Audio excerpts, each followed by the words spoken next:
What's good, everybody? I just got done watching this interview with Jaylen Brown, Tracy McGrady, and Vince Carter. And Tracy McGrady actually revealed some very shocking information. So, back in 2019, the Boston Celtics were eliminated in the second round to the Milwaukee Bucks. I believe that's the year the Milwaukee Bucks ended up going to the finals and winning the championship against the Phoenix Suns, right? So, you guys got to remember, around this time, the whole narrative was, whose team is it? Jason Tatum or Jaylen Brown? And at that point, most people agreed that it was Jason Tatum's team. But Jason Tatum and Jaylen Brown, they didn't really learn how to play together to where it caused them to, get to a finals, right? They still were figuring each other out. Both guys were still young. Jason Tatum was the more ball dominant player, you know what I'm saying? But a lot of people like myself felt like Jaylen Brown was better. See, the difference between Jason Tatum and Jaylen Brown is Jaylen Brown has a higher basketball IQ than Jason Tatum. Jason Tatum is kind of like Kobe Bryant, and Jaylen Brown is kind of like, I don't even know if I should say Kobe, bro. He's kind of more like a J.R. Smith. What I'm trying to say is Jason Tatum, he takes a lot of reckless shots that he shouldn't take, right? Like, he takes a lot of contested, difficult shots when he could be passing the ball to somebody that's open. Versus Jaylen Brown, he tries to make the best decision for the team while he's on the court. Like, if somebody's open, he's passing the ball to somebody that's open. If Jaylen Brown is open at the three, he'll take the shot. If he can get to the paint and create space, he'll take the shot. And back in 2019, Jaylen Brown was just a lot more unselfish than Jason Tatum was. Like I said, Jason Tatum, he had the mentality of Kobe Bryant when Kobe Bryant and Shaq were no longer teammates. Not even that. Remember the final year that Kobe and Shaq played together where Kobe was just not passing Shaq the ball? Remember when they lost to the Detroit Pistons in the finals? That's how Jason Tatum was playing back in 2019. And it got to a point where, everybody on the internet was saying, can Jaylen Brown and Jason Tatum learn how to play together? Can they win together? And people were basically trying to separate them.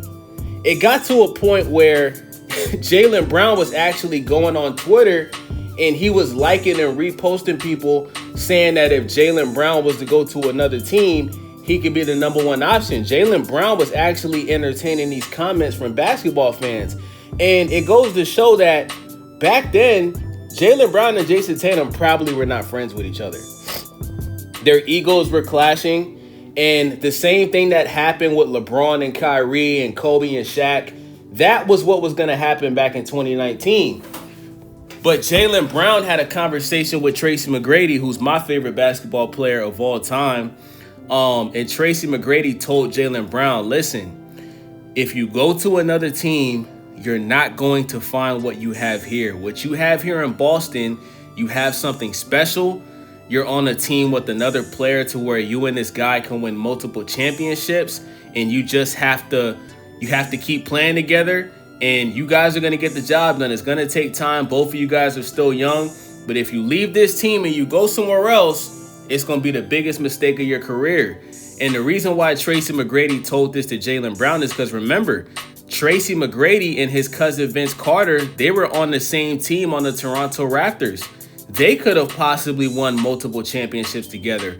But the same thing that happened with Kobe and Shaq and LeBron and Kyrie, where, the two biggest stars on the team start arguing and not getting along, that's what happened with T-Mac and Vince Carter. Tracy McGrady didn't like being the second option to Vince Carter. He didn't like the fact that Vince Carter was the number one option on the team. And Tracy McGrady, he had an opportunity to go back to his home state of Florida and play for the Orlando Magic. So Tracy McGrady decided to leave Toronto and he went to the Orlando Magic. And listen, some people may look at that as a good thing because we don't know if Tracy McGrady would have became one of the best scorers of all time if he had stayed in Toronto. Because remember, back on the Raptors, T-Mac wasn't really shooting threes like that. He was a player that basically got most of his points in the paint.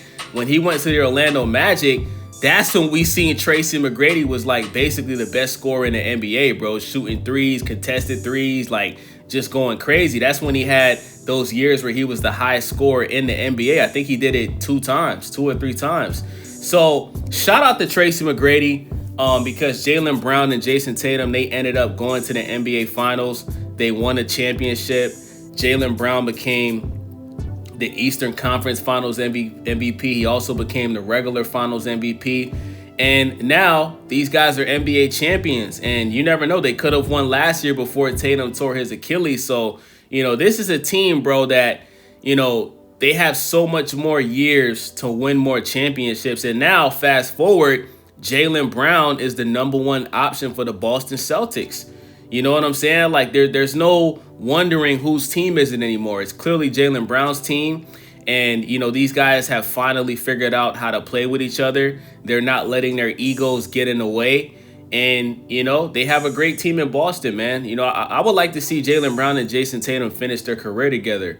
So shout out to Tracy McGrady, because that's why it's so important to have OGs, because when you have the OGs that have already been in your position and they made the mistakes, they go out of their way to try to make you not make the same mistake that they made. And that's exactly what Tracy McGrady did. So shout out to Tracy McGrady, man. You know what I'm saying? It was a dope interview, man. You guys got to check it out. Go check out the interview with Jaylen Brown, Vince Carter, and Tracy McGrady. And they talk about it, man, because that was a real thing, man. The whole Jaylen Brown and Tatum thing, like I said, it got to a point where Jaylen Brown specifically started listening to the fans, and they really were separated, bro. Like, they really were having this battle over whose team it is, and it was crazy. It's still going on to this day. To this day, people still argue about whose team it is. Like, I seen comments saying that since Jason Tatum has come back, Jaylen Brown's not passing the ball to Tatum on purpose. But even if he is, it's probably because back when Tatum felt like it was his team, there was a lot of times where Jason Tatum wasn't passing the ball to Jaylen Brown when he was wide open. So even if that's what Jaylen Brown is doing now, it's his team. So Jason Tatum's going to have to either deal with it or leave. So with that being said, it's your boy Days954. Make sure y'all subscribe. Make sure y'all thumbs up the video. Let me know what y'all think in the comment section. I'm out.